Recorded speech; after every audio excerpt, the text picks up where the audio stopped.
welcome to another edition of A Strange New Pod. I am your captain and host, Julian Brown, alongside my amazing and awesome bridge crew, the Boar Queen of Puns, Ensign Brittany, our awesome Eric Bana impersonation person thing, robot, android, Lieutenant Hawk. Codes, please, Captain. Codes, please. Hello, Christopher. I'm Nero. I love that line. And the man keeping our comms going all night long, Rear Admiral Eric. And finally, I'm going to try and make these up on the fly. The best janitor of Deep Space Nine, warp core fixer-upper. This is what happens when we don't have a script. Ensign Aaron, welcome back to the show, everyone. Glory. Wait, I'm a janitor. You're a janitor. Fixer-upper. It was like How about do the, what you gotta the do. greatest bartender 10 Forward has ever seen. We already did that one, and Oh, did we? yeah, and you're, I don't know. You crashed It's harder fine. than Happy we're the not making Kelvin you clean the verse. beep out of the beep filter. Yeah, exactly. I'm not Aw. making you do that. So be blessed. Be blessed. Plus It's more fun this way. It's more fun this way. Glory to you in your houses. How's everybody doing? All right. Good. Getting there. Getting I'm there. here. Brittany's here, which is I something. found the Mariner background where she like phases through my face. You're going through between her eyes. It's really I weird. know, right? It's, It's really weird. very creepy. It's how I have to sit. This is fun though. This is 2 in 1 day for Julie and Hawk and I. It's like, oh my, I was awake and then I'm here and I was awake. I did an interview. I went back to sleep. I want to go back to sleep now. It's been a day. It's been a good day. It's been a good day. I have a burrito in my belly, a chicken mole burrito. Ooh. Can't replicate those on the Cerritos. They won't no, be not good that. anyway. Captain doesn't let you. Apparently, you need like special programming for the good stuff. Yeah, apparently. Anyway, Can't folks, even get we nachos. we can get tacos though. They have Taco Tuesday on the Cerritos. We've seen that. Hell yeah. So, yeah, we're gonna kind of just do it a little loose this week because pretty general topic, and we already did part of our show, which you'll hear later. But it is our Patron's Choice episode this week, and Takako, one of our awesome Patron Collective members, actually came up with our topic this week. So, what we're gonna do, I'm gonna actually read it word for word. What she put on our Discord is, if you were to introduce Star Trek to someone who has never seen any Star Trek at all, none, zero, nilch, nada, what 3 episodes, and I think we might do 3 to 5 depending on time, from all of the series, no films though. That is a big Which catch. is hard. Aaron's already pissed off. We had this conversation earlier. First No contact. films. So from all the series, would you watch with them and why? And what makes these episodes essential to convey what Star Trek means to you? It's going to be a really, really fun Patron Choice episode. I love the question. You told it to us, me and Hawk, earlier this morning, right before we started our show, and both of us were like paralyzed because we just started going, "Oh my god!" Mm-hmm. Like, yeah, It's backtracking through episodes. Okay, this one was good. We talked about this one a lot. What are the, and just it stumped us. It did. It's a good one. I like it. And then later on, to wrap up our show, Hawk and Aaron and I, we interviewed Dr. Una McCormack, who is the New York Times bestselling author of a lot of Star Trek books. She is like one of the go-to authors for Star Trek, and she's amazing. We interviewed her about her novel, Star Trek Discovery Wonderlands, which is a fantastic read, just an absolute fantastic read. I did it in 2 nights. I could have done it in 1, but I fell asleep. It's such a good book. So we got to ask her all about that. That'll be on a little bit later. But before we get into everything, who wants to do it? I'm just gonna ask. Who wants to tell us how you can support a Strange New Pod? I'll do it. You Yeah. can support the Strange New Pod by joining our Discord, which is a fun place where we all hang out. We talk about Star Trek. We do watch-alongs all the time. We're actually doing we have a watch-along after this, right? We're doing do. season 3, episode 1. We are, because of the book. Yes, The Hope Is You. Yep. And you can also join our Patreon. So we have a $1, $2, $5, and $10 level, and you'll get different things. But we have things like the pins that go out. We do is it quarterly pin, I believe. Quarterly And pin, and we they're- are actually going to share the quarterly pin for June, I think, on Tuesday, which is June 1st. So excited! get ready. It's beautiful. It is But beautiful. the pins are really cool. You can ask the members who've gotten the ones that we've already done. And you also get things like if you're at the $5 or $10 level, we do Drunk Space 9 once a month, which is coming up real soon, where we watch a fun, funny, maybe a bad episode and we get drunk while doing it. I make a drink recipe, you get the video, the Patreons get it, so you can make it, and we send it early to you so you have time to make it, practice it, and then we all get drunk together, and then we do a podcast after that's silly, and it's a lot of fun. I should say real quick that we're coming up on our next one soon because you guys are wrapping up your Train Like a Marvel Superhero thing. Yes, Thorification is what we've been I don't calling know it. if she remembers, but Spotted Giraffe is actually going to be hosting the episode. Oh, I didn't remember that. And we picked the finale of Enterprise. Because that's not the finale of Enterprise. It's not. It's the last but episode, but not the finale. And Eric is going to be joining us for that. Fuck as that well. stupid episode. I God damn know. it. It's no gonna spoilers. She hasn't watched it yet. It's gonna be epic. It's gonna be awesome. It's just gonna be a lot of fun. That's actually gonna coincide with this month coming up in June. We're gonna do our finales episode. So sorry. Continue on your Patreon plug though. Oh, I mean, there's so many things you get. You also get discounts on cool merchandise. If you actually go to our Twitter, you can see one of our members, Spotted Giraffe, is wearing one of the cool t-shirts that we have, and it has all Captain, of the my captains. Yeah, oh, Captain, my Captain. It's really, really cool. So you can order merchandise and you get a discount based on your Patreon level. So there's lots of benefits to that. You can also just join us on Twitter, Instagram, watch us here on Twitch or YouTube, and, just be part of our family, be part of our collective. Indeed. And collective members at every level tonight, following the show around 11 p.m. Look out for a special surprise dropping after the pod. So, yeah. Who's doing our thanks this week? That's me. Hit it. So, if you want your name read off by me, that's a reason enough to join and become a patron. But anyway, special thanks to Simon Stager, Jeff Reeve, Mariah Gossett, Magmag, Anne Bradley, Spotted Giraffe, Rob, Jen Stein, Tina Alexander, Joe Saporito, Noe Santos, Kang Hui, JD, Takako Nagumo, Kara Kennedy, Mark, Dana Pearson, Fernanda Nogales, and SMK. Boom. Yeah. Love boom, it. Boom, boom. Thank you guys. We have a really cool, they're like a whole crew of a ship, They are. And they have their own channel on our Discord that's Patreon only, which is fun. Sometimes we send you guys stuff before everybody else gets to see it, which is pretty cool. Yep. Just did that recently, actually. We're We like got a a nice little future trip. surprise coming in June. Yeah. So multicultural. We got people all over the world. A couple of pieces of news and excitement. By the way, Brittany, congratulations on getting your second shot today. Yeah. Oh yeah. I was trying to think. I was like, congrats on what? Congrats. I still I have know my you've had a little rough Band-Aid couple on. weeks. Yeah. It says, I got my vaccination. Vaccination. So that's cool. But also in 2 days, I thought it was today, but it's not. Unfortunately, it would have been really cool if it was. But in 2 days, this episode, I guess, marks it because we're not going to do another one before it. It's our 1 year anniversary, guys. It is the 1 year anniversary of A Strange New Pod. So we'll count this as our anniversary episode, even though it's in 2 days. I thought it was today. But 1 year, man. 1 year with you fine folks. A whole Crazy. year. Oh, look how far we've come in such a short amount of time. It's amazing. We're like the Power Rangers. We did it. We did it. It is indeed morphin time. Yeah. Eric's just like, I don't know. I don't know about these people. Makes like me just want to go Voltron. and eat a cake. Unicorns Like and the rainbows. 1 year birthday of my podcast. Also, in our news, we are going to announce our Lower Decks winner Woo woo! for our contest. So, no, Eric, it wasn't you. I'm sorry. Bam, bam, bam, bam.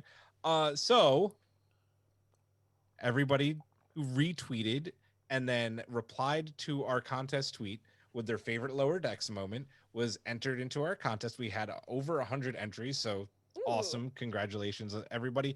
And we're going to be doing so real quick. If you didn't win this time, and we did first, second, and third place.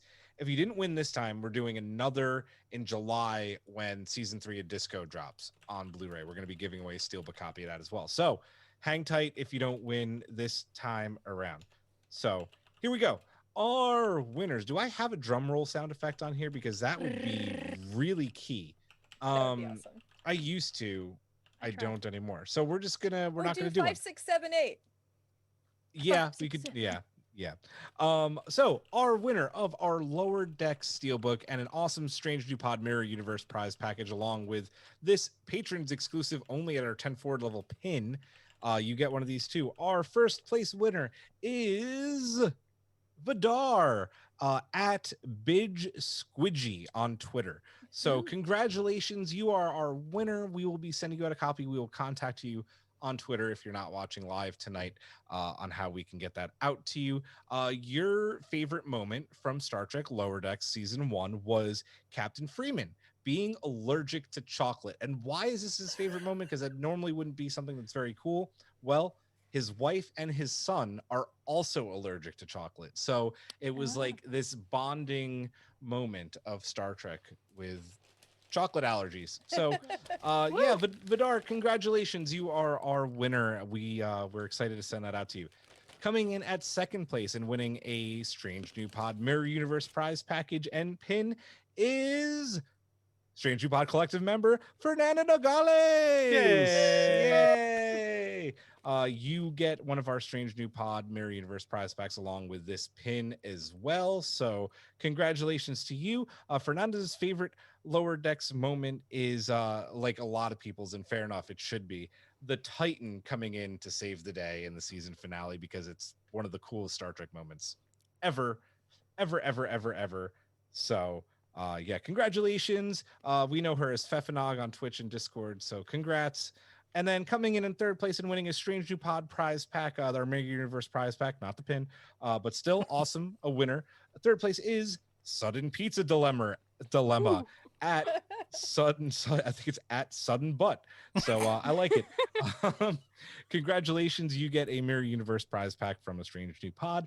And Sudden Pizza Dilemma's favorite Lower Decks moment was Shax's sacrifice. And last laugh as he saves Rutherford.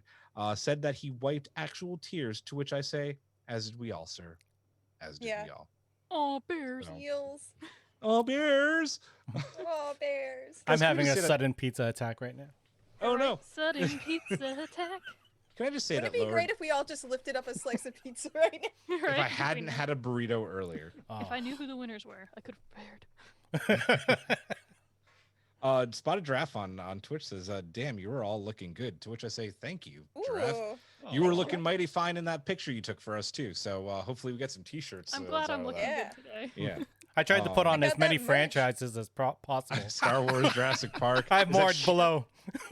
Is that a She-Ra background, possibly? Or No, that's Powerpuff Girls. Okay. That's close. Not really, at all. The pilot's canceled.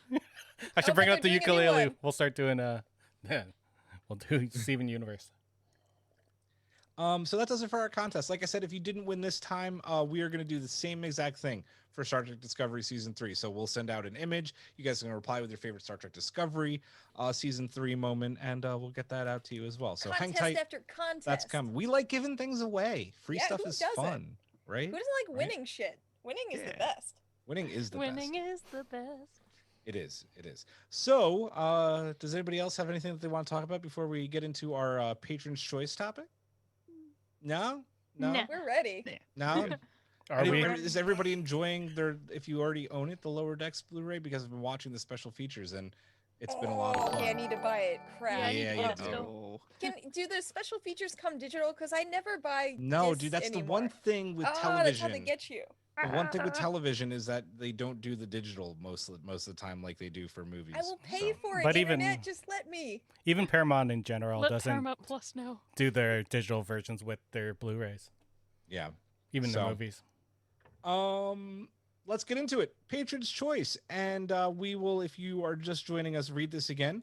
This is from patron member Takako. And she said, if you were to introduce Star Trek to someone who has never seen any Star Trek at all, what 3 to 5 episodes from all of the series would you watch with them and why? What makes these episodes essential to convey what Star Trek means to you? And just a reminder, no whales, no Borg, no Nero. Not the boss of me. Just the series. And who wants to go first? We'll go round robin, Oh, and no, we'll go in the ready. order to the same time around. So we'll do 1 and 1 and 1 and 1 and 1 and keep going. Brittany's going first. Measure of a Man, TNG. God damn it. You want to talk about? Hold on, this freaking episode, man.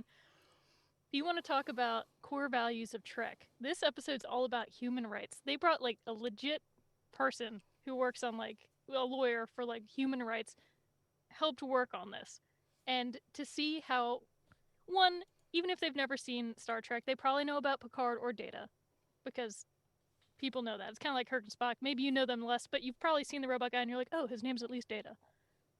Their relationship is so key in this episode. And then you even have, like, I just hate that doctor so much. But anyway, you have the fact that they have to play, like, devil's advocate. Like, Riker has to choose that side to fight against it, and then Picard is, like, trying so hard to justify why Data deserves to have rights, even though he is, quote, not human. And oh man, there's so many amazing lines and moments in this episode, like when they rip off his arm and you're just like, oh my god. Because you know, you've grown to love this character as part of the crew, and you're like, but Data is, like, he deserves rights, he's this person, you can't just treat all beings like him this way, because you know it's just they're gonna become basically slaves or things to, like, I don't know, they're just parts to people.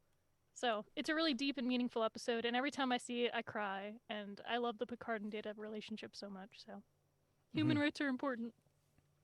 Absolutely. Who's I think going it's okay next? Without if we- crying. I'll go next.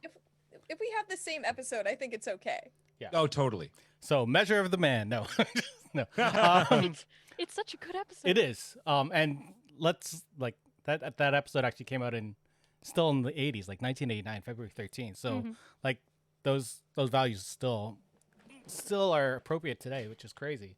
I'm gonna actually go with a lighter episode because you picked my number one, and I'm going with Trials and Tribulations from Deep Space Nine, season 5, episode 6, premiered November 4th, 1996. This is a lot lighter, obviously, and it captures a lot of the tone of the original series, and they did that because it marked the 30th anniversary of Star Trek.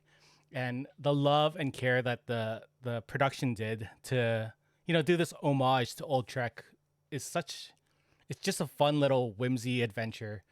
They even did all the shooting, the lighting, everything was perfect, like pitch perfect to the old scientists. And it's amazing. It's in such the a good show. 90s that they had the technology that down packed to make that look pretty much seamless. It still to this day holds up, which is amazing. Plus, it's like the cast of Deep Space Nine interwoven with the original cast was just so perfectly done, and it didn't seem hokey. That's the only thing. Like, people doing those like old flashback episodes, you expect it to be hokey, but this actually had a lot of heart. I love that Dax gave eyes to Spock instead of Kirk. Yeah, and that was the hots for Spock. Yeah, and then married his son. So it's all good. I like that. That would be my first or my second choice to show someone. That's a good one. I mean, It's we a did good that pick. table read for it, so Yeah, if you like that episode, it's a show really people good our pick. table read. Yeah, Then they'll like Star Trek. I agree with that. Right? By the way, right? Before the rest of our crew go, I'm going to read a couple of answers on Twitch. Spotted Giraffe. I have no idea if she's serious or not. I think she is because it's all she ever talks about. Says Spock's brain. All you need to know about Trek is in there. Literally and figuratively, she's like his brain. Yeah. Lexi has a great choice. It's an episode that we've talked about on this show before from TNG, and that's Galaxy's Child, the one where Geordi goes full creep, and just let there be. I thought it was a Destiny's Child cover band. Lexi wrote, "Let their first Trek experience be Geordi going full incel." Oh God, I love it. And then let's see, are there any others? Not quite yet. So who wants to go next? I could go next. Do it. Just a forewarning, all my selections were TNG, so Fair. That's fine. my first selection would be Darmok from season 5, episode 2. Yeah. Good one. Julian, when the walls fell. Sorry. One of the finest episodes of Star Trek, and that it points out how difficult communication can be, even with a universal translator. In that, you might understand the words coming out of someone's mouth, but without all they use is metaphor and context from their own civilization, and that, like, it's a struggle. Hawk, when the weather changes. Exactly. His sweater on. Yep. His dog barks. His pin attached. Joe His Line. head shaven. Shorn. It's a great little insightful episode in that I think I think everybody in that episode really got a good screen time in on it, and that I particularly love Troy trying to explain like language to people, and that holding up a cup. Was it that episode? I think it was. I think so. And a great guest appearance by Paul Winfield. He passed away sometime back in the 2000s. He did, and he also played Captain. I can't remember his name in Wrath of Khan. He was the captain, Chekhov's captain. So yes. Ooh. But apparently the epitaph on his tombstone read Shaka. Oh, nice. That's amazing. That role actually became very emblematic for him, and that it was nice that like they honored him with it after. So, if Wait, you're not serious. That's not on his tombstone, is it? Yeah, Shaka when the walls fell. You're kidding. Yeah. Wow. I mean, if you played that character, I'd do that too. I'd be I'm known for this thing. I love that. Brittany's tombstone is going to have some pun on it. Like, we already know that, right? Really well. God. Or it's going to be a pun about the way I died too. I've given permissions at my funeral will be like, if I fall off a cliff, you got to play John Mayer's Gravity or something. It's working. Oh, God. Free falling. Free falling. my That's Free how falling, you beat me to it, Eric. Rob got the answer for me, and is my personal Trek brain on Twitch as Captain Terrell in Wrath of Khan. So Terrell. So my first choice is going to be Second Contact from Lower Decks, because for me, I've seen it work because I do my other podcast, and my co-host Allie, who hasn't seen anything sci-fi at all, that was her introduction to Star Trek, and it worked. Like it conveys everything you need to know about Star Trek, like the way it looks, the way the characters interact, what it's about, and it's comedic.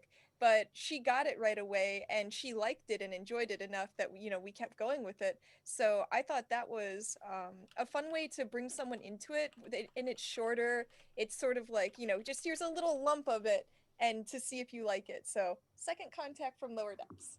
nice. That's a great answer. Back on Twitch, Spot Dress said, actually, real answer. I introduced somebody to Trek with magic to make the sanest man go mad. It had everything. I mean, that is a brilliant episode of Star Trek.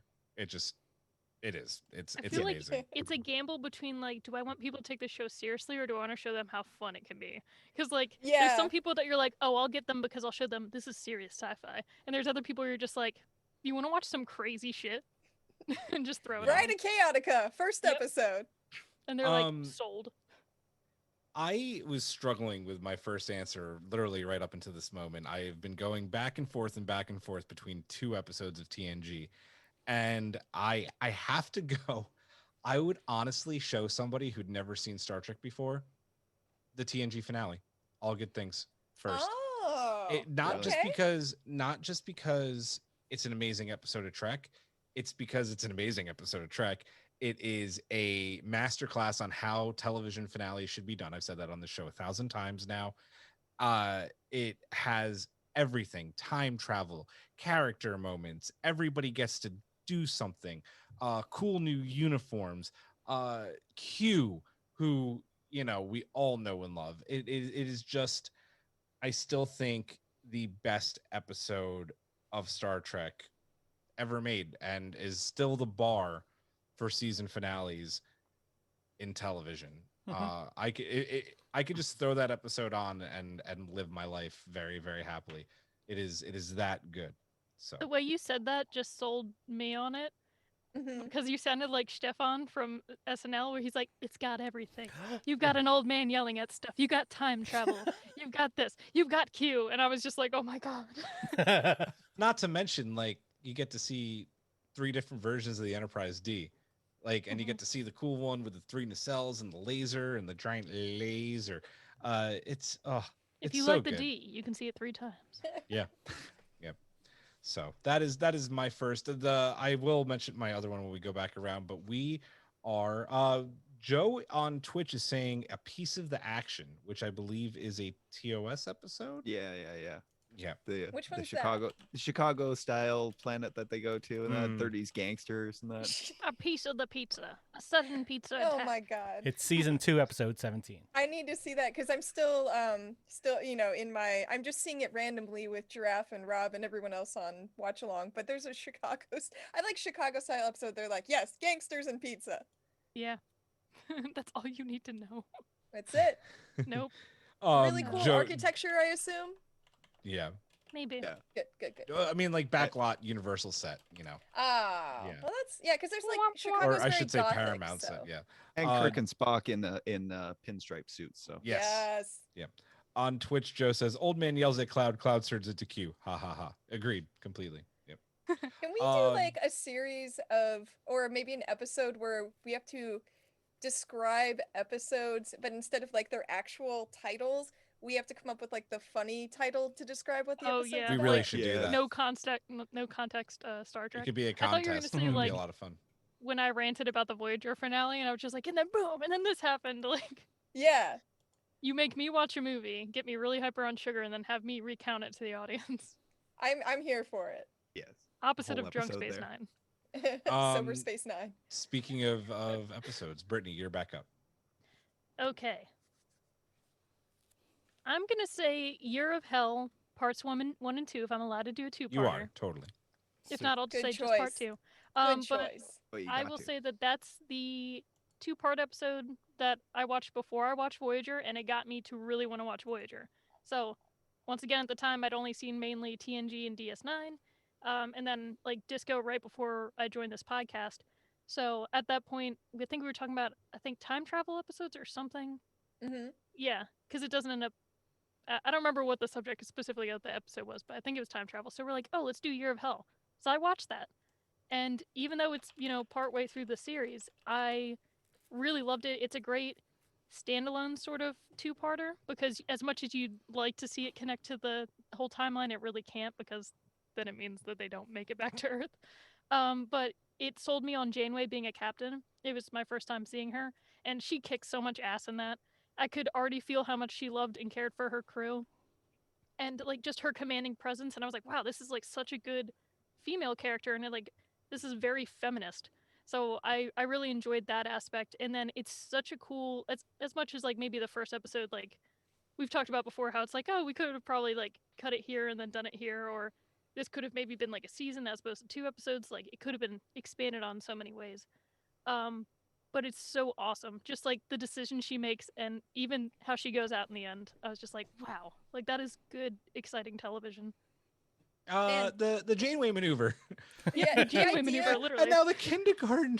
It's gone. The idea It's of all that being a whole gone. season, I can't, I haven't thought Yeah. about that, but that sounds amazing because it's such a, like, it's a good action episode because sometimes action episodes are a little bit like, all right, let's get to, Yeah, let, you're let like, there be oh story. god, no. But I love the idea of them having done a whole season like that. That'd have been crazy. Yeah, because part of you, like, after the episode finishes, you're like, that was really cool, but I kind of wish I could have seen the whole Year of Hell they experienced. Because you see, Yeah. like, Yeah. parts of it, and you still feel like, you're like, oh man, they've gone through so much, and the ship's, like, torn to shreds, and the end, I don't want to spoil it for anybody, but it's so cool, the Janeway maneuver. I think and then, you can. It came out like 25 years no, 25 ago. I'm years not going to ago. spoil it, because there's people like me out there that are idiots, and they're doing it now. So, Well, we know who to That's right. blame, Julian. Who do we Right. blame for Who do that? we blame? For what? For not having that Year of Hell season. dun, dun, Oh, dun. yeah. Berman. Berman. There we go. Anyway, guys, it's never too late to watch any Trek. Agree. Don't be Agreed. like me and wait. Don't be Brittany. It's Well, so it's much more nice, fun though. when you can reference all these things. You get to experience it new, and the people around you get to have that experience with you. It's like when people are like, I haven't seen Battlestar Galactica, I'm like, yes, know, I'm you're like, so "Let's excited watch for it you. right now." It's gonna be the shit. Let's talk about it as you watch it. Like, it's Mhm. exciting. That's why I had kids. Ref- You're right. You're like, I re- get to Star watch Wars referring watch to Rick Berman, Lexi Denton said, "The Dark One himself." I believe Eric. I you're am up. next, yes. And to continue on this Ronald D. Moore train, because he did the Year of Hell, I'm gonna do Chain of Command for Next Generation. Ooh, yeah. Two-parter as well because I had to follow up with another two-parter. This is the one where Captain Picard, Worf, and Crusher, I believe, go away on a secret mission. Put on their leotards. Yeah, black, and- black sneak suits.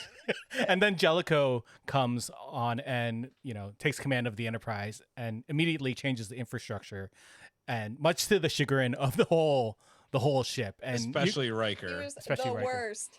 That episode is the reason a Delta shift exists, and it's referenced on Lower Decks. But not only that, Picard gets captured, and we get the whole Cardassian torture sequence, which is a masterclass in acting from Patrick Stewart. David Warner. Yeah, And David Warner, plays yeah, the of course. Cardassian. Yeah, he's amazing. So just all around great acting. Seeing Riker pull up his socks and just, go up against Jellicoe was amazing. And the cast is just so, they're on the top of their game His for this. socks, does he put his leg up and just? He has to, his back problems. So Yeah. Yep. Sorry, guys. That's a great episode, though. It I is. mean, both parts, and God, I mean, Jellicoe is just such a character you love to hate. yeah. And then it's funny in that episode, like the way that he just kind of leaves. He's like, "Oh, I really enjoyed my time here. This is a great ship." And they're like, Yeah. "Don't let the shuttle pod hit your ass on the way out, please." Yeah, he didn't do it out of spite either. It's just what he, Yeah, as a captain, exactly. was. Yep. So you knew you couldn't What kind of a hate him. shitty sort of, leader but- does that. yeah. Like one of the first things I feel like you learn when you're in leadership is if you come into something new, like see how it works. Don't reinvent the wheel. Like I listened to an astronaut talk about this, and it Chris Hadfield, a Canadian for Hawk and Eric, and he talks about that, like that's the dumbest shit you can do. Like you need to come in, and to be a good leader you need to follow first. And anyway, I hate that guy, and not Chris Hadfield, the command or Captain what's his face. So Jericho. I have strong feelings about him, and I hope he dies. I was about to say Star Trek the Musical, Jellicoe cats. Oh.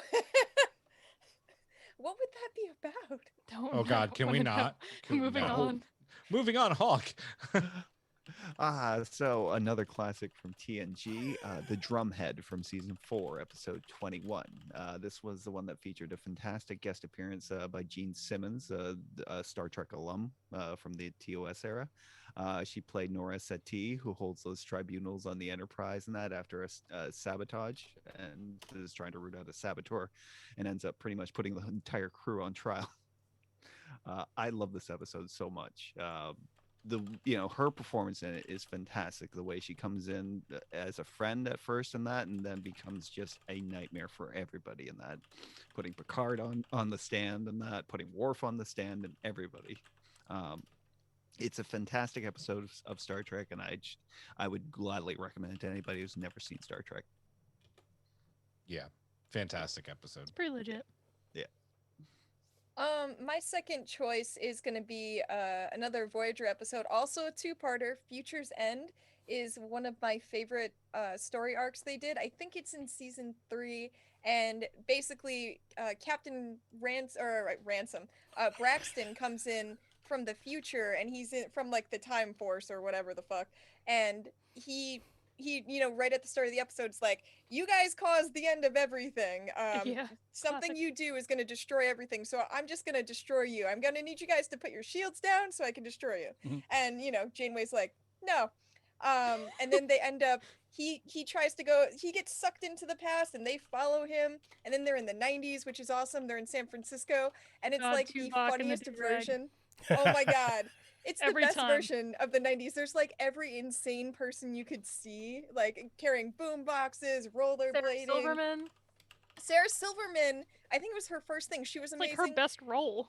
Yeah, and the first time they ever allowed anyone to film in the Griffith Observatory, that's in there. But it's a cool episode, and it's, there's a lot of stuff about the Prime Directive in there, them trying to figure out what they should do. And then there's a guy who's stealing. They find out that the era of technology that we're all in, like the computer revolution, he caused it because this dude found his ship, took it all, and started the technology revolution. So it wouldn't have happened. We wouldn't be where we were if it weren't for Voyager, you guys. And so they have to stop this dude from trying to go into the future again and steal shit. And it's and of course, like, they have an opportunity to get back to Earth, but they can't do it. You know, they're like, nope, you got to stay in the Delta Quadrant. But I think it's a cool episode because I think if you hadn't seen Trek, you have the relatability of Earth. And I think time travel is something that everybody enjoys. It's like, it's something people can understand more than like crazy aliens and shit. So I think it's a fun episode to show to someone for the first time.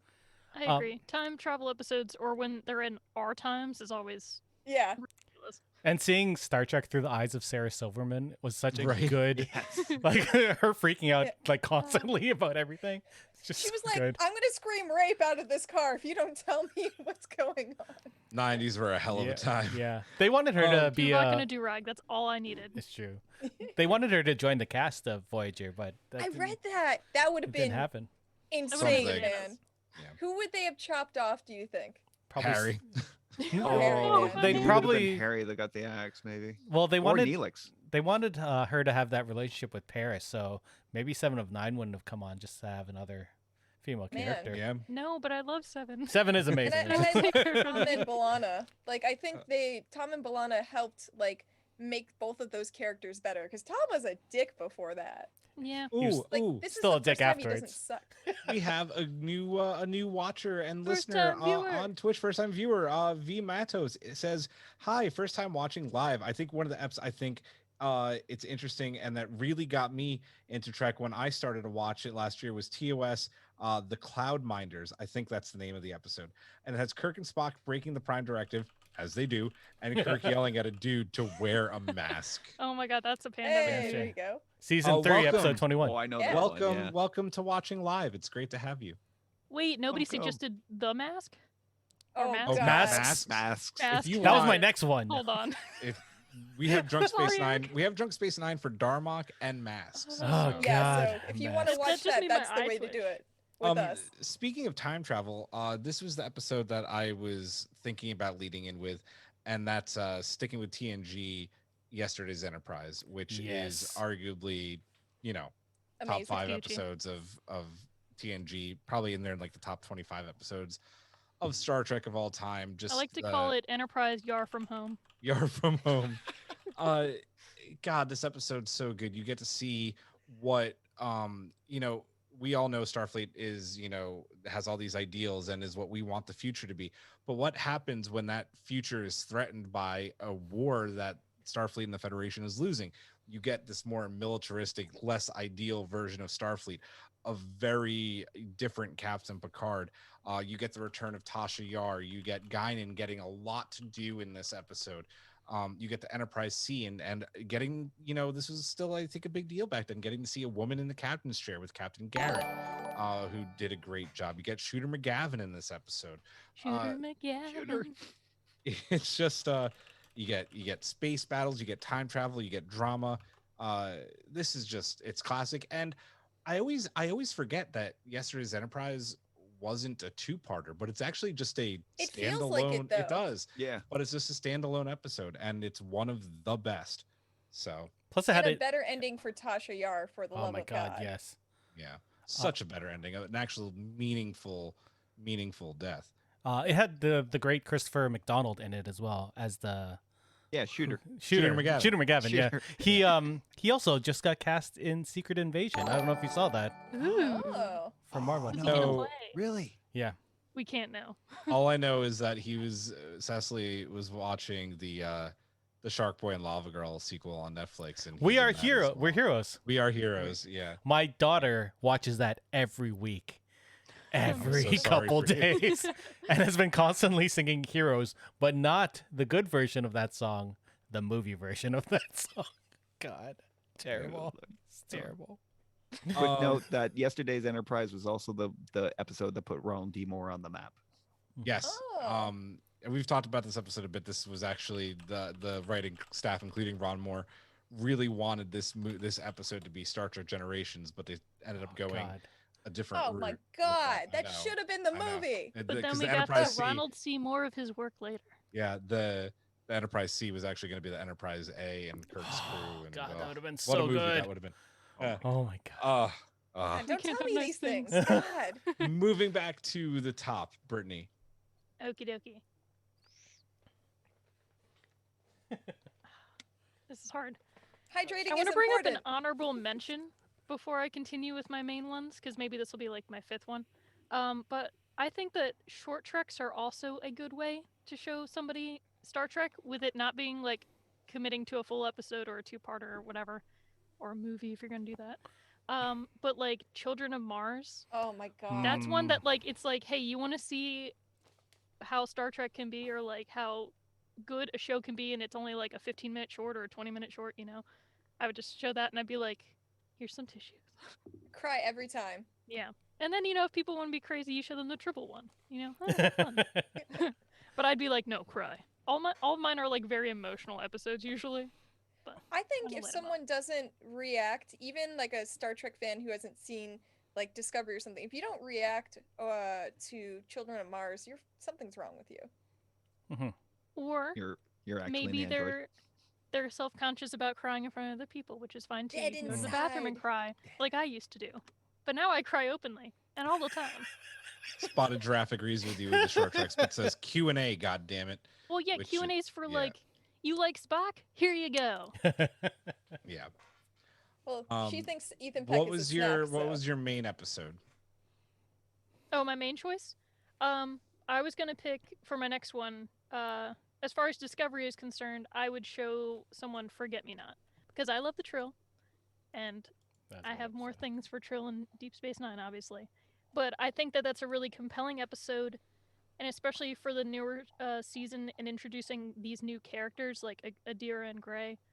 It was a really good episode. I remember I cried so much watching it, and sometimes my favorite Star Trek episodes are the ones that make me feel really deeply. Like I still love the fun, ridiculous ones where it's like, let's just Alan Moraine, let's go. You know? Oh boy.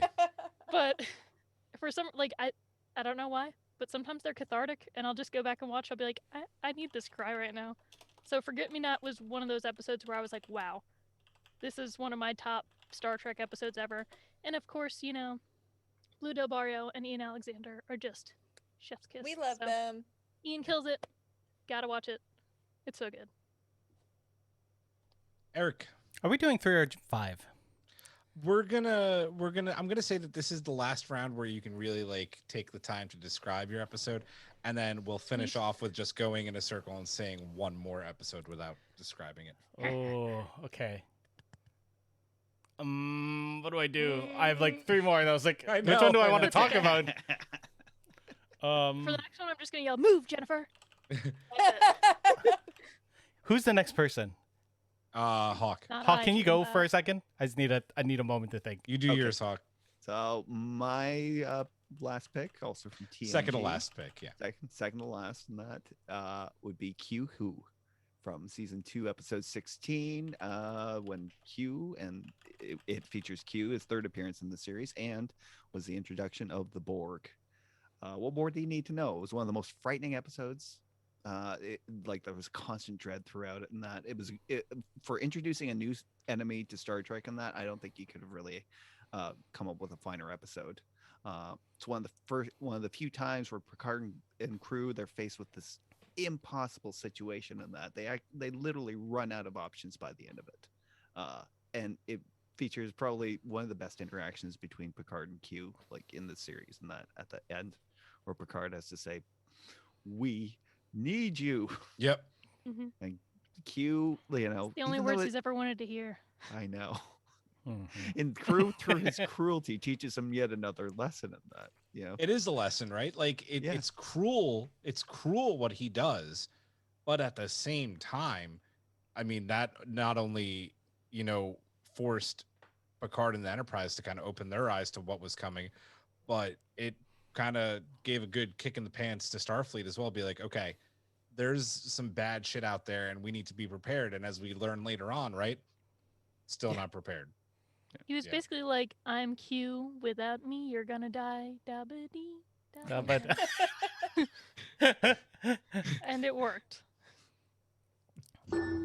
Sorry, that's the wrong soundbite. Wow. Sometimes these things happen. I Jennifer almost Connelly, though. Jennifer Connelly'd you. Do you like You're how I like my head snapped up? I was like, Jennifer Connelly. What? I'm being called. I'm being summoned. Wrong podcast. You were gonna get one of these. Get off my bridge. hey. I'll take it. Anyways, I think if you're new to Star Trek, I think this would be the episode that would get you hooked on the series. It would get you on board, that's for sure. On board. Baby on Get board. you in a Wesley. queue to watch Star Trek. Shut up, Wesley. That was a joke about lines. Shut You know up, about Wesley. lines. You drive them here and go no further. Shut up, Wesley. My mug's in the wash, but I would totally be sipping out of it. As you should. As you should. I like that you're drinking Romulan ale tonight, though. Yeah. Yeah. Thanks. It's Yeah. 0-calorie Gatorade. Hmm. Because I Way to got- ruin the moment. Eric, I'm good. are you prepared? Yeah, All so right. there are two, technically 3 episodes I was gonna pick. But the one I want to talk about more is a Deep Space Nine episode. It's from season 6, episode 13, Far Beyond the Stars. This is the one where Francisco goes into a vision from the prophets, and he goes back to the 1950s, and he becomes a writer for a newspaper, and just seeing the struggles of the civil rights movement and everything that he had to deal with, and how those struggles related to the time of the 90s, and even still more relevant now. It's an important episode. It's a heartbreaking episode, and it's one that especially with the social commentary that Trek loves to do, it's one of the best, if not the and best. is just absolutely relevant to the times that Yeah. we're living in right now. It is Yeah. just if you haven't seen it, I would say get off the stream and go watch it right now. It is that important of an episode. The Yeah. fact that it was willing to take off the whole sci-fi artifice in that, just to and get it like no refracted lesson through like the sci-fi lens, and that it just tackled it straight on. Yeah. Yeah. Mhm. Yep. Great choice. Aaron. Okay, I am gonna go with another Voyager episode, and this is one of my personal favorites, Timeless. Damn you. Timeless Kim! is an amazing episode, and it feels very standalone to me, but it's got a good Harry Kim centric vibe. Oh yeah. And they made it back to the Alpha Quadrant, but everybody else died. Harry and Chakotay, and no one else. And it's horrible. They're dealing with survivor's guilt, and they spend basically, I think it's like 20 years or something, trying to figure out how to undo it. And against the Federation, they become criminals. There's a great LeVar Burton cameo in this episode as a captain trying to stop them. And I think just for the character moment of Harry Kim, like I feel like he really gets a chance to emote in this. Like he has a lot of guilt. He's sure of himself. He's sure he knows how to correct the mistake that he made so long ago. And then when he can't, he starts to like crumple in on himself. And the doctor, is like, basically slaps him and says, "This is it. Like, what can you do?" And that last minute moment where he's able to make the correction to save the crew, and he just goes, "Yes," and then everything flashes out. That it's just such a beautiful moment. And I think if I saw that for the first time, I would want to watch more Star Trek. That was going to be my Voyager pick, so I'm glad that you brought it Yes! up. It's a top such tier yeah. Voyager episode for sure. Yeah. I love how many of the episodes that we've talked about tonight have to do with time travel. It's just like They're it's just just fun. yeah, Mhm. it's so much fun with Trek. Great episode. So Joe on Twitch actually said one that I was going to say, and I'm happy that he said it, so I can talk about the other DS9 episode I want to talk about. But he brought up In a Pale Moonlight, which is just, oh my god, one of the best episodes of I mean, DS9 has so many good episodes, but That's right. Cisco just- really walking that moral tightrope. Just an excellent episode. So very good bringing that up. But my other episode for DS9 and one of my favorite episodes of Trek ever is Defiant. And that's because it's almost like a gateway drug episode, because you get DS9 and you get this awesome cast of characters. You can talk strictly about DS9 if you want to, right? But you also have Thomas Riker, but at first you think it's Will Riker, and then you can be like, oh yeah, this is Will Riker. He's on Star Trek Next Generation. Oh, but now it's Thomas Riker. Oh shit, that's his evil twin brother. He's not evil. I'm just kidding. As like, if you want, after this episode, I could show you the episode with the transporter incident, and it's that gateway into more Star Trek.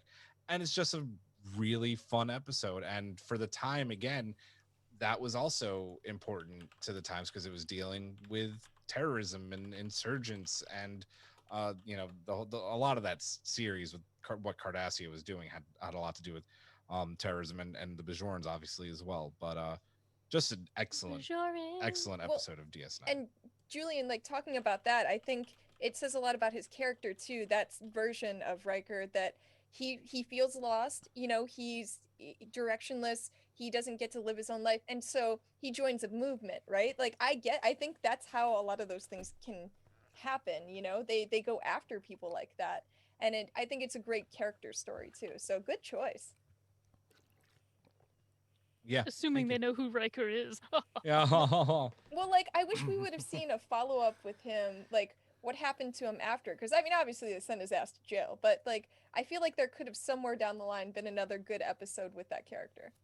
Spotted Giraffe a few times in the chat has said that Pale Moonlight is not a good choice because it's too complex and you really need to get Trek to understand what's going on in DS9. To which I say, I don't know if I agree, but We don't always have to agree. no, we don't. But it's an interesting point for Eric sure. likes Enterprise, and none of us agree with that. I mean, that's a fact. There are good parts, like There Una are says, good parts. but That's there true. are some very Oh, you the same issues that I have with the show are the same issues he has. So Yep. I have no problem with that. All right, guys, one more time around and just you get to say the episode and that's it. So back to the top, Brittany.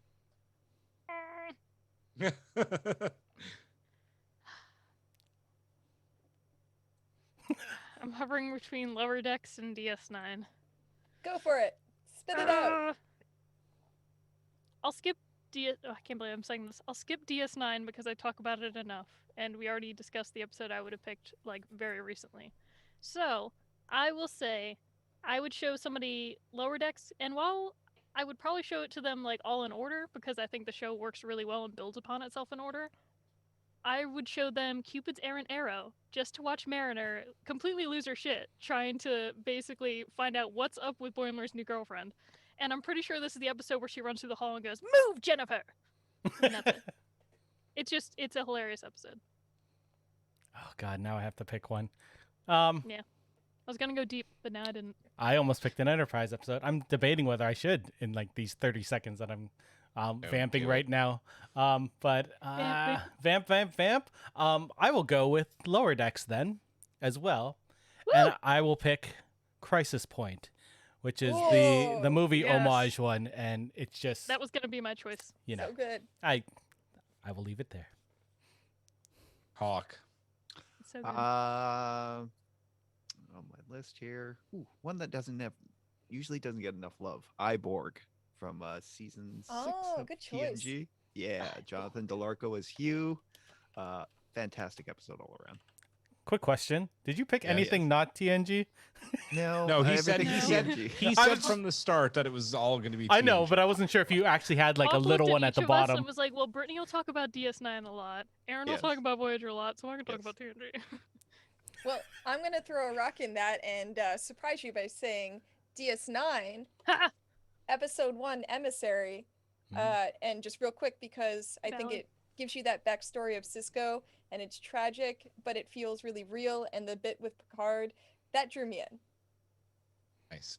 I'm Good gonna episode. cheat here. This is a cheat, you and son No of a cheating. you can't tell me no. And my cheat is Unifications parts 1, 2, and 3. That's fine. Ooh, okay. But Yep. they're not two partners. Doesn't matter. It's That is by by that series. Unifications. Story arcs count. The story Julian's arcs like, you're gonna count. sit down, you're gonna watch every unification, then you're gonna tell me whether or not you like Star Trek. Exactly. So 1, 2 in Amazing. TNG and 3 in Discovery. I mean, it's valid. They all connect. So City on the Edge of Forever. DS9 past tense. City on the Oh Edge yeah, Parts 1 and 2. forever. Great. Yeah, What? I mean, listen, this could have been the whole episode, but we There's have billions an of episodes. interview to get. Yeah, we do. Oh shit. So Oh. I will give Eric a minute to set that up, and I will say that this again, if you're just joining us, is our interview with Dr. Una McCormack. She is the New York Times bestselling author of a ton of Star Trek books. I'm sure a lot of you in the chat have read them. Most Janeway. recently, Star Trek Picard: Last Best Hope, which is also an amazing read. I know a lot of other people are reading the and listening to Kate Mulgrew do the autobiography of Catherine Janeway. So good. And then good. obviously the book that we are going to be talking about tonight, it was Hawk and Aaron and myself, and that is Star Trek Discovery Wonderlands. That will be up next after this short break. Stick around.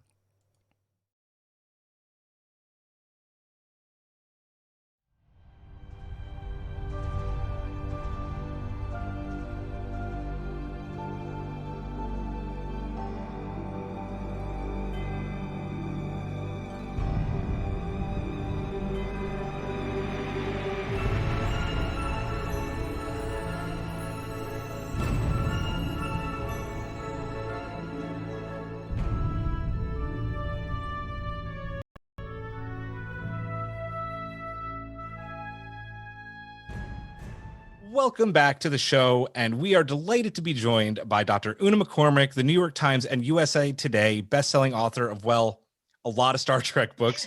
Her most recent works include Star Trek Picard, The Last Best Hope, which I also read and was excellent, the autobiography of Catherine Janeway, and the book we're going to be talking about today, Star Trek Discovery Wonderlands. Welcome aboard.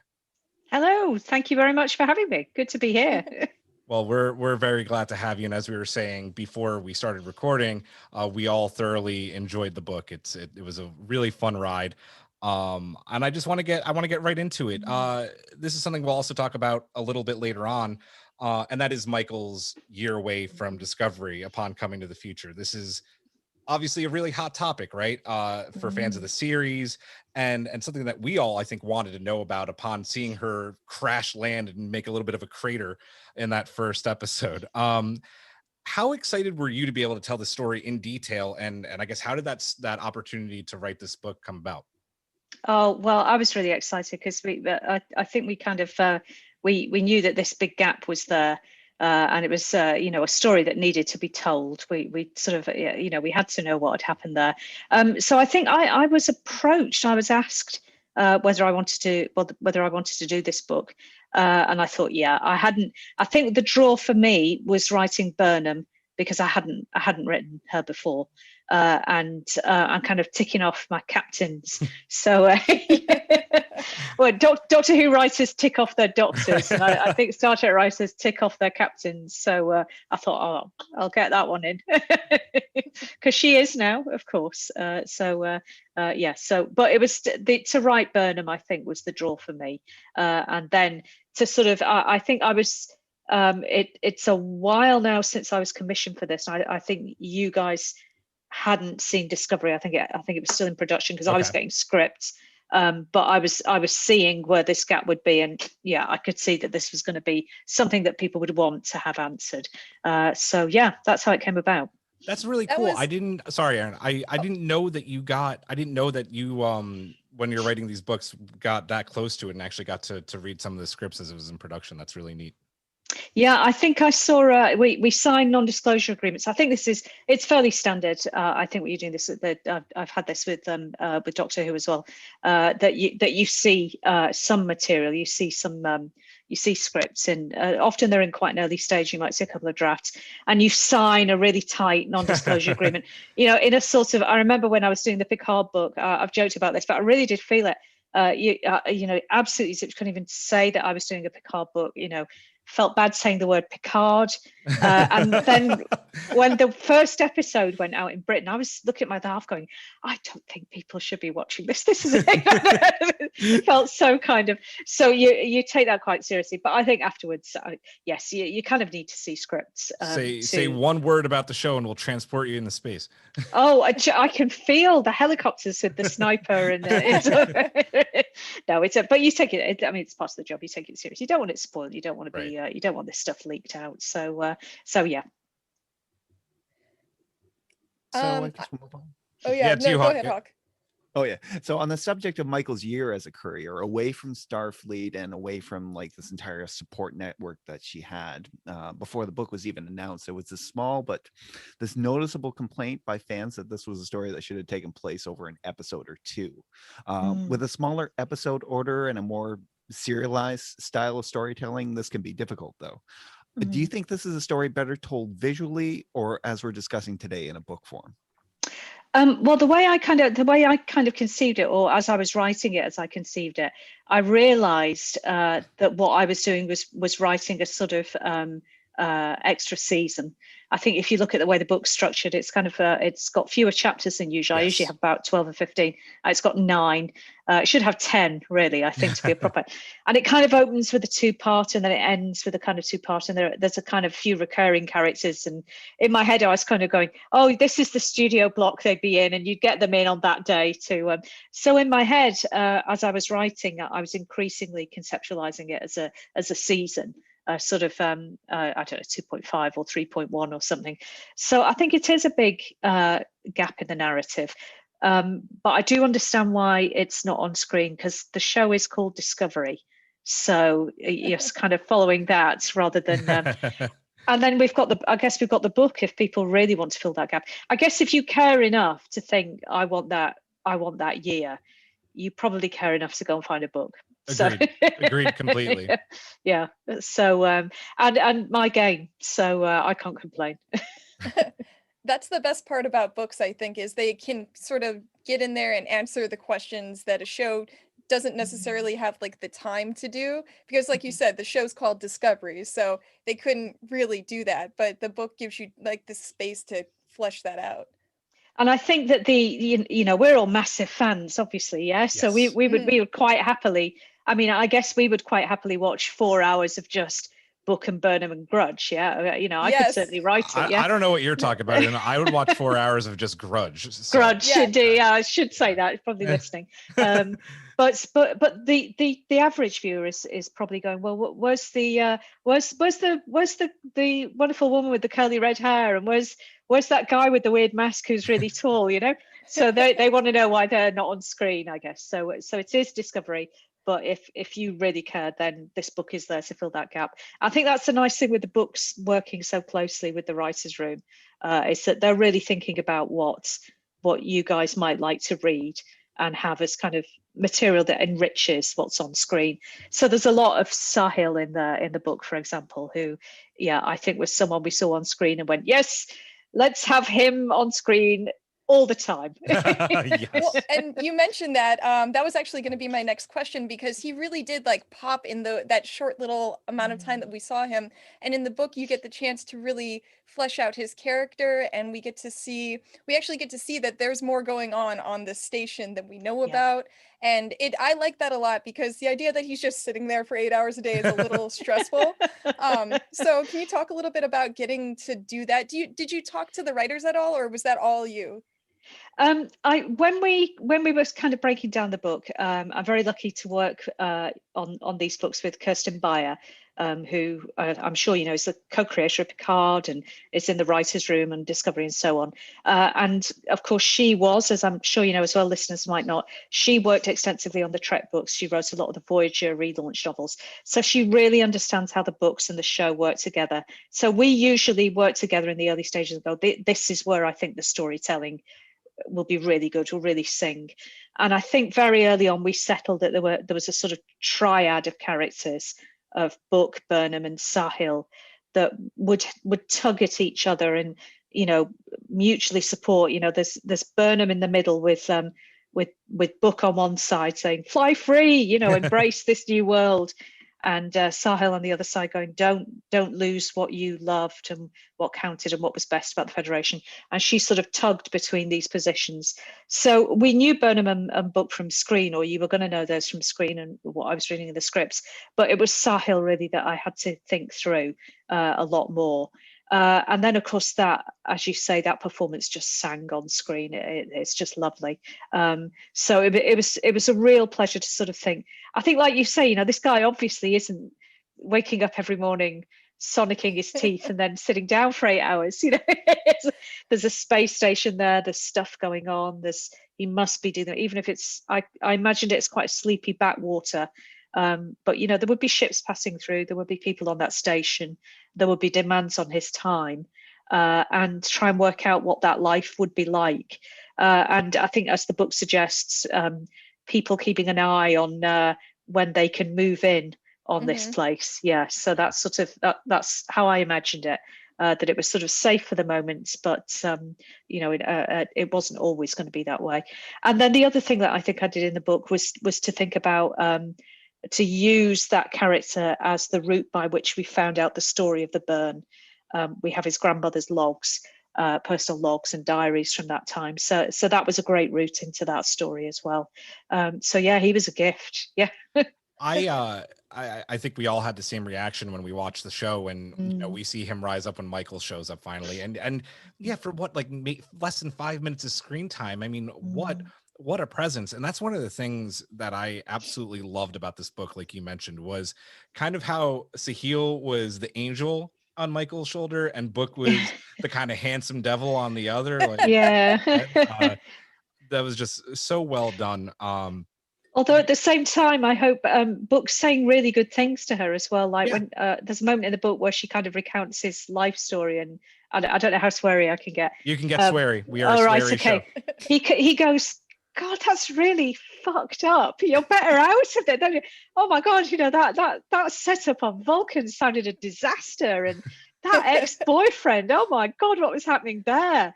You know, he's so sort of, he's got a real sensible perspective on what her life story has been, and I think that's a real circuit breaker for her. So I guess he's a sort of roguish angel.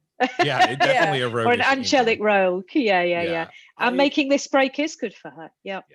I know you said at the top of the show that you were really excited to get to write for Michael because you hadn't had an opportunity to do that yet. Was there anyone else in the book that you particularly liked writing for? We had so many new characters. You had Jeremiah. We had excuse me if I pronounce it. Is it Padan or Padan?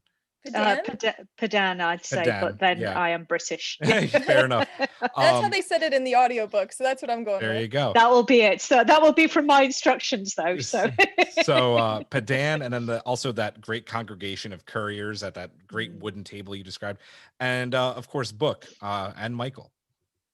Oh, well, writing Book and Michael, I mean, really, my problem there was reining myself in, because this stuff was getting to 2 or 3 pages, and I was thinking, you know, I probably need to put some guns in and you know, running around at this point.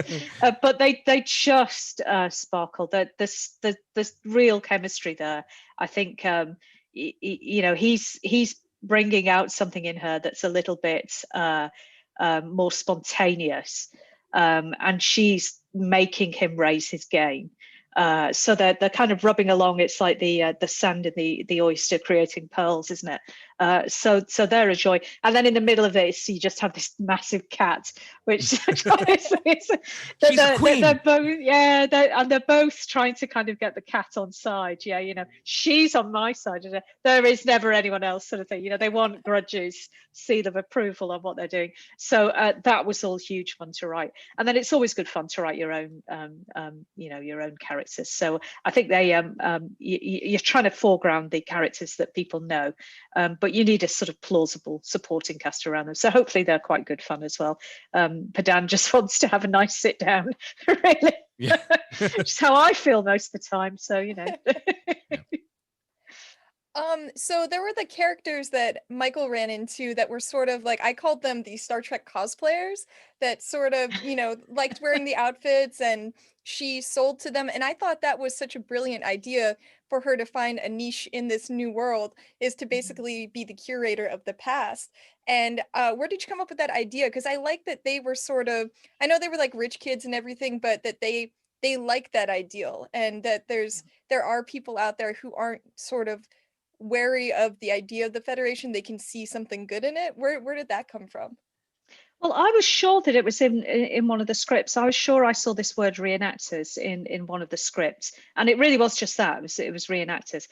So a lot of people have asked me this because they've really enjoyed this. So I have a feeling it might not have made it to screen. But I mean, it was sort of, you know, it really was just a line, a throwaway line, something. And I just sort of extrapolated from that and thought, well, what do I know about reenactors?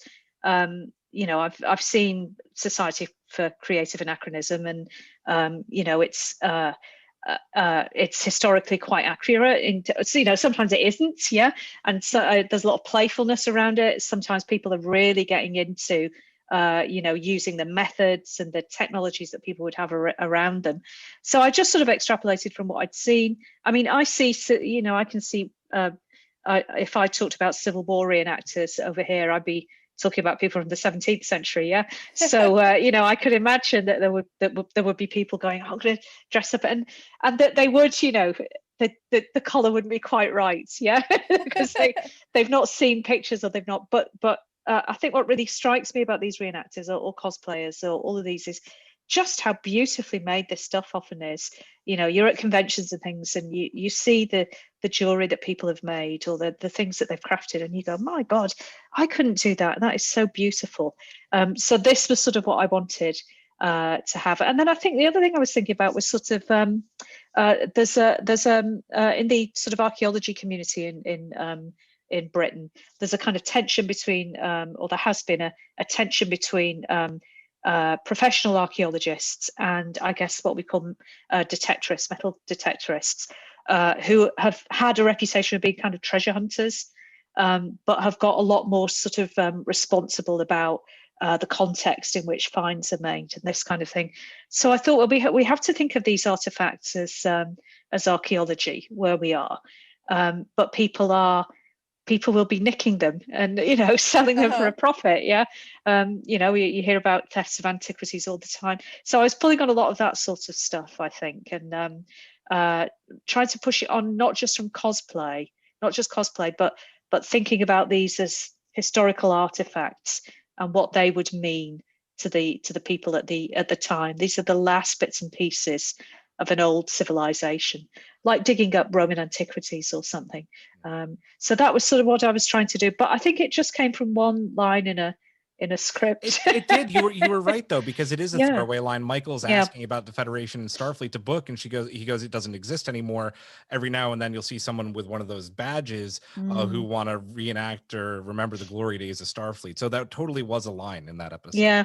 So I just ran with it. I thought, well, what's reenacting about? There's a lot. I'm sure you've got this where you are at the moment. There's lots of discussion about statues being put up and taken down, and historical memory and all these things. And I thought these would be things that would be exactly the same. How do we use the artifacts to interpret history? So I just kind of ran with that word, and people have really enjoyed it, because at the same time, they are a bunch of guys at a convention. Right, exactly. That's us too. And it's funny you said about sometimes the things they make are more beautiful than they were before, because I live in Los Angeles and I've worked on a bunch of shows, and I can tell you, like, what looks good on screen, you look at the real thing that is on the show, and usually it's like garbage. And you're like, what? I thought it looked so good. And then you go to the cosplay or you go to the convention and people have made it out of like beautiful material, and it's perfectly put together, and it's so nicely, because they had 6 months to do it versus the costume department. They were like, we need this tomorrow. We needed this last week. Run it up now. Exactly that. But these would be made with they wouldn't be mass produced. They'd be crafted with kind of care, be artisan work. So that's exactly the kind of thing I was going for. Loved it. Good. Moving on. So most of your novels, they take place during the height of the Federation.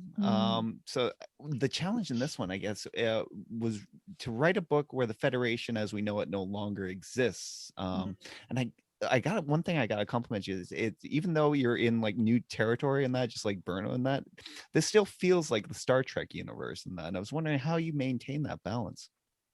Yeah, I guess I had the script, so I was tonally what we'd call the tone, the kind of flavor or feel of something.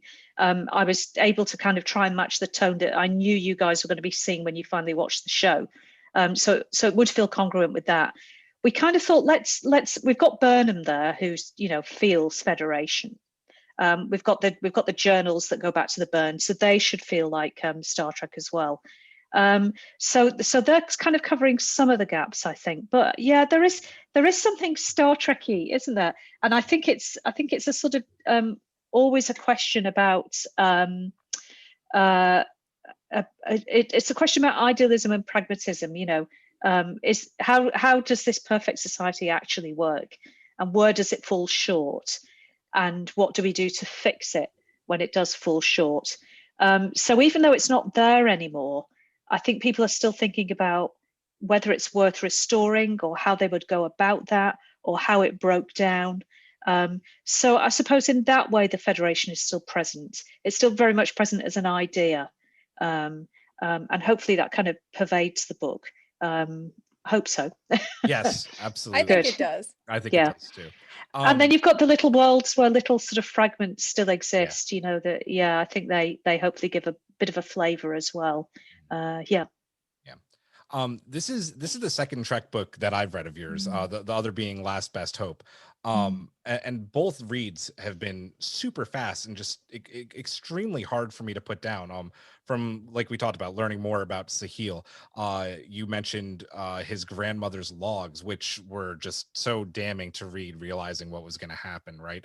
It actually reminded me of one of my personally my favorite video games, Horizon Zero Dawn, where you're in this post-apocalyptic Earth and you're reading people's letters and emails, and I was just like, reminded me of that. But this isn't to say by any means that longer reads aren't enjoyable. But I guess is this a conscious decision on your part when you're writing a new book? Does it have anything to do, I guess, specifically with the fact that Michael is also a character that just never ever stops moving?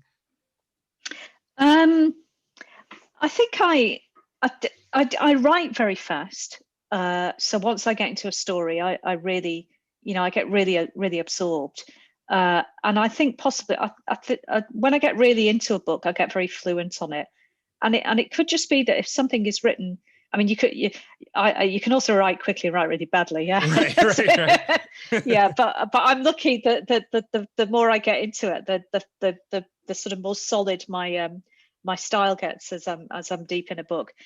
So it could just be that you're reading at the pace that I'm trying to get it out of my head onto the page, because there's so much in there that I'm just trying to download, but in a shape that you'll enjoy. And at the end of the day, what you're picking up or what you've invested in is a Star Trek book, and that I want it to be well written. I want it to be well crafted. I want it to be enjoyable. And I don't want you to feel like you're having to work too hard, because you are. This is a mass market novel, and it's. I'm not pretending I'm writing Ulysses or anything like that. and possibly you're quite glad because you haven't sat down to read Ulysses. So there's a lot that goes on in my head that I try to get down on the page, and maybe it's sort of speeding along like that. But the other thing that I wrote this book in. We were in lockdown by this point. I think we'd gone into lockdown in March, and I was writing in sort of April, May, June. So there's quite a lot of lockdown in the book, I think, and there's a lot of that in those journals of somebody not realizing that something really big is about to hit. I'd been in LA at the end of February, so I was in LA sort of 25th of February, and then by 14th of March I was in lockdown. So that's how that's the kind of thing I wanted to capture, how quickly something like this had hit. So it is partly a pandemic book. It's very much a Brexit book as well. I think people saying goodbye to an ideal of a federation of diverse states, and trying to pick up the pieces of what's left afterwards. So those things are going on. I'm not sure that answers your question. Yeah, you probably found out there's quite a lot in my head. No, it absolutely does. I'm always interested in how different authors go about their process, and I'm sure it was an extremely different process for you doing it in lockdown. It had to be different for everybody, I imagine, for sure. So no, it absolutely answered it.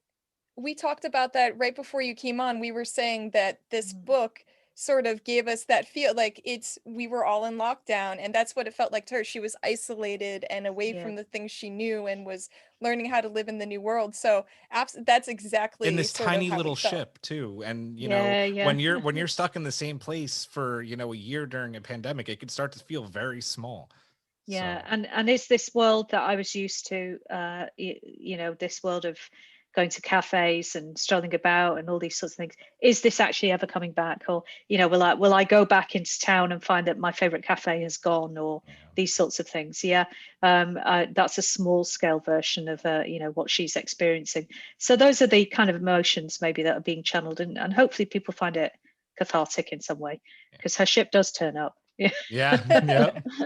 Oh, I know. Um, I felt that during the struggle, like the struggle for Mm, her to maintain routine and that, and even she started mm. to let that lapse and trying to get back there, and it's a struggle Yeah, for everybody. she's not doing her morning run and that No. kind of thing. Yeah, because Hey, she she's put not on some disco anymore. She's on a tiny ship. And when she put the whiskey in her drink, I was like, I've done that. Yep. Quarantine, I've done that. yeah, exactly. Is she Um, in? Is she wearing her pajama bottoms when she's kind of talking?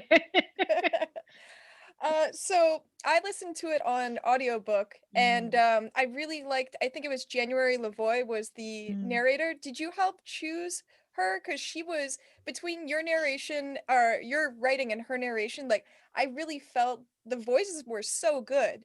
And it Mm. really, from the show to this, I was just really surprised. And I haven't read any of your other books, but I'm going to because I've really enjoyed this.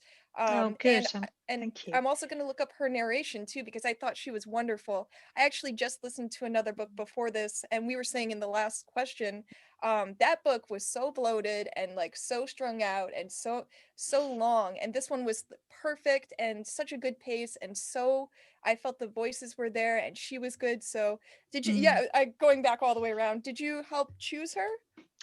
No, she's a reader that she's a voice artist that Simon and Schuster use quite regularly. I think they have two people that do the Trek books. They have January, who's done at least one other of my books. She's done my Tilly book, I think, Way to the Stars. And then their other reader is artist is Robert Petkoff, who's done at least one of my Cardassia books and did Last Best Hope. But they're fantastic. It must be such a great gig for an actor because you get to do he's having to do Patrick Stewart's voice and this kind of thing, or Andy Robinson's Garrick, or they're having to do these really distinctive voices. So you might enjoy the Tilly book, which I'm fairly certain that she read. But that's all on the sort of audiobook production. That's over with the publisher. But I have never been disappointed in what those guys do reading them. They're just great. And then my other reader for my Janeway autobiography was the captain Loved herself. her. Yeah, Kate I listened to Mulgrew that read one it. too. Yeah. Absolutely loved it. Oh God, what a thrill! You imagine how excited I was. That is on my list now that I've gotten this out of the way, and I don't think the next Star Trek book comes out, I think, till August. So I'm finally getting the audiobook It's to so hear her good. read her own autobiography. I can't wait to read it. Yeah, Or listen I to was it, I should say. I was thrilled. She's been really nice about the book on Twitter and things. It's just Yeah. it's been all round lovely. It makes up for, of course, this was going to be the year that we were out promoting the book at conventions and this sort of thing. So that really made up for it. I think all our actors were kind of going, send me audiobook projects. So I'm going crackers here, and she was phenomenal and just sort of agreed to do it. So yeah, I'm thrilled. Yeah, do that one. I think you'll enjoy that. Yeah. So we can't let you away without asking in that we see that you've done a wrap on you've watched Enterprise for the first time in its entirety. Yeah, that's right. Yeah. I decided to commit to. I realized there were bits and pieces of gaps in my kind of Trek viewing. It wasn't historically as easy to watch Star Trek over in Britain as it. You kind of you got the tapes here and complications of satellite and that kind of thing. And for some reason, I didn't see most of Enterprise when it was on. I don't know if it was just it was probably on some complicated channel, and I don't know, I was working, or it's too expensive to get that channel or whatever. So I had lots and lots and lots of gaps, and I'd watched the whole of Voyager to do the Janeway book. I'd kind of rewatched that, and I thought, I should make good use of this this time at home. And I know that Shakespeare wrote King Lear, but damn it, I'm gonna watch Enterprise. And also, it's kind of I thought I'm going to plug all the gaps of Trek I haven't seen before they basically put about 100 new episodes out there, which is what we're pretty much going to get. So I committed to Enterprise. I got through it in slightly less than a month. Which is it was quite focused. So I had some sort of extended lunch hours where I was kind of writing in the morning, and then if you write with a really focused for about 3 hours, then basically all you're good for is watching 3 episodes of Enterprise. So I really enjoyed it. I kind of went in with the mindset of I'm not going to enjoy this. I'm not expecting to enjoy this. I've heard lots of things about it, and I'm not going to enjoy it. I enjoyed it about 110% more than I was expecting. There was stuff that I thought was disastrous. So I think it's incredibly sexist in a way that's very much. Yes. unforgivable for when it's being made. Just shocking. After Voyager. Yeah. Well, I mean, it's more sexist than the original series, which is really, It's a lot. It's hard to do. yeah, That's hard to do. you've gone to town on this one, but kind of unpleasantly, in a way that you kind of feel with the original series that at least they fancy women, they like women, whereas in this one, I felt that the women were kind of blocks of meat, and so it's really, really uneasy to watch. But the Zindi season, I just. No, I can see what you're trying to do, lads, but it doesn't work. But that last season, I thought was an absolute smasher. I thought they were really getting there. These mini arcs were great. Finally, the cast were getting something to do. Right. Yeah. Right. Yeah, exactly. So people I think possibly Hoshi's a bit shortchanged. But beyond the that, entire show, Hoshi just it's a real shame. Hoshi and Mayweather, whose name I struggle to remember. And you see in episodes they go, Mayweather will take you along, and you go, all right, he's getting an episode. And then Archer goes, no, I think I'd better go. And you, oh no, I picture that script meeting. Oh, I'm not sure the captain's getting enough screen I watch time. Enterprise, Let's and I take the always Beagle think that instead of Mayweather. I always just think, oh, Archer, you're such an asshole. He is. He really, really is. Yeah, He's the worst captain. Yeah. It's like when you watch The West Wing back and you go, Bartlett's actually a bit of a jerk. Yeah. But by the end, I thought somebody tweeted me and they said really well. Enterprise walked so that Discovery could run, and that's really good. They were doing some lovely stuff, and I would say I think Carbon Creek is one of my top 5 episodes of Star Trek. Wow. I thought it was exceptionally good. Well, that's actually, really good. That's great that you said that, because that's our topic for when we do our show later too. Is we're going to be talking about episodes of Star Trek that you would recommend to people. So that's great that we. It was great. I thought it was like an episode of the Twilight Zone. I thought it was like a new Twilight Zone. I thought it was superb, and I thought if you could have just done that, trusted your instincts and gone with that, you would have had a superbly good show.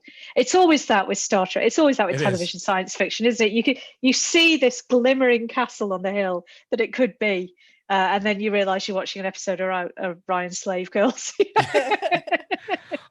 Your Twitter has just been a joy to read when you were going through Enterprise. So I've had a lark. We had to bring that up. Una, we want to say thank you so much for joining us today. Are there any upcoming projects that you can tell us about that you're working on, or I know you have to deal with those NDAs or super secret ones you want to release? Super secret ones. Well, if I tell you any super secret ones, you'll see the sniper kind of get me. So that'd be a bit of a dramatic end to the show. I'm fairly certain I can tell you about the autobiography of Mr. Spock, which is coming out at the end of the year. And those of you who like Firefly, I have a Firefly novel coming at the end of the year as well. Which that's been a real wish list very cool. For me. So I really, really love Firefly. So those are the 2 that I can tell you about. And then ask me again in about 6 months. Sounds good. Well, when we can, we'd love to have you on again to talk about. I'd love to come back. That'd be really good. Wonderlands is available now. You can go to your favorite local bookshop and support them and pick it up. Or if you're in the UK, you can go to bookshop.org.uk to pick up a copy. It's a wonderful read.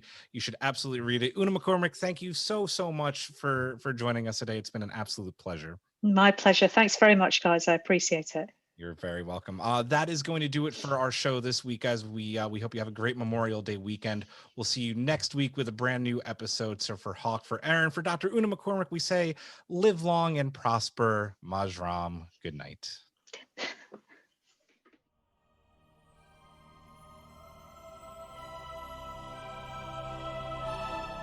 Thanks for beaming into our podcast today. If you want to keep the hailing frequencies open, you can subscribe on Apple and Google Podcasts, YouTube, and Spotify. Like what you hear? Put in a good word with Starfleet and leave us a 5-star review.